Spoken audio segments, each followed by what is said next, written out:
পশ্চিম মেদিনীপুর আলুর ভালো ফলন হলেও আলুর দাম এই বছর কম। তার ওপর ফাল্গুন মাসের প্রথমে আবহাওয়ার খামখেয়ালিপনা এবং বৃষ্টির জেরে আলু চাষিরা উদ্বেগে আছেন। ব্যবসায়ীরা মাঠে গিয়ে আলু কিনছেন না, ফলে মাঠেই আলু পড়ে আছে। এখন পোখরাজ জাতের আলু তুলছেন কৃষকরা, আলু বিক্রি নিয়ে চিন্তায় আছেন কৃষকরা। এদিকে অন্য রাজ্যে আলু রপ্তানিতে সরকারের বিধি নিষেধ, হিমঘরে এখনও মজুত আছে পুরানো আলু। আলু চাষের সঠিক দাম উঠছে না। কৃষকদের বিঘে প্রতি আলু চাষে খরচ হয় ৩০ থেকে ৩৫ হাজার টাকা, আলু বিক্রি করে কৃষকরা পাচ্ছেন ২০ থেকে ২৫ হাজার টাকা। পশ্চিম মেদিনীপুরের চন্দ্রকোনা এবং গড়বেতায় আলু উৎপাদন বেশি হয়।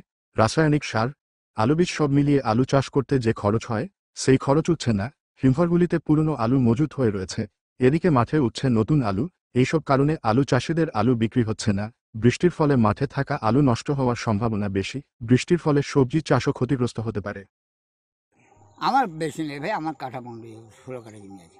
আমার 16 কাঠা জমি, লোকের আছে 2 বিঘে 1 বিঘে 3 বিঘে। এখানে 2 বিঘে 2.5 বিঘে জমিটা জোর চাষি। এখানে জমি মানে খুব কম, যে মানে অন্য অন্য জায়গায় 4 বিঘে 10 বিঘে করে জমি চাষ, 4 একর 5 একর করে। কিন্তু আমাদের এখানে লোকের কারো কারো হচ্ছে 25 কাঠা, কারো 2 বিঘা, কারো 1 একর, 1 একর জোর।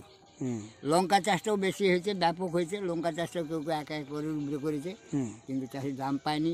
দেখবেন যে অন্য পাশে গাছে এখনো প্রচণ্ড লঙ্কা রয়েছে, তারা তুলে কী করবে? 8 টাকা 10 টাকা তুলে নিয়ে নেবে 4 টাকা। একটা যে তুলবে 1 কেজি লঙ্কা, সে নেবে 4 টাকা, বুঝেছেন? তাহলে চাষি পাবে 6 টাকা। কী হবে? 1 কেজি সারের দাম 50 টাকা, 40 টাকা, 50 টাকা।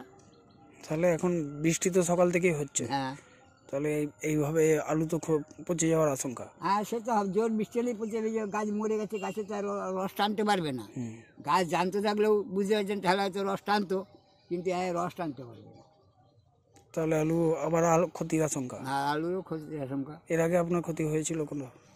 হ্যাঁ, হয়েছে, বললাম তো, ক্ষতি শস্য বিমা দেওয়া হয়েছিল, কিছু যায়নি। কিন্তু ক্ষতিপূরণ পাননি। না।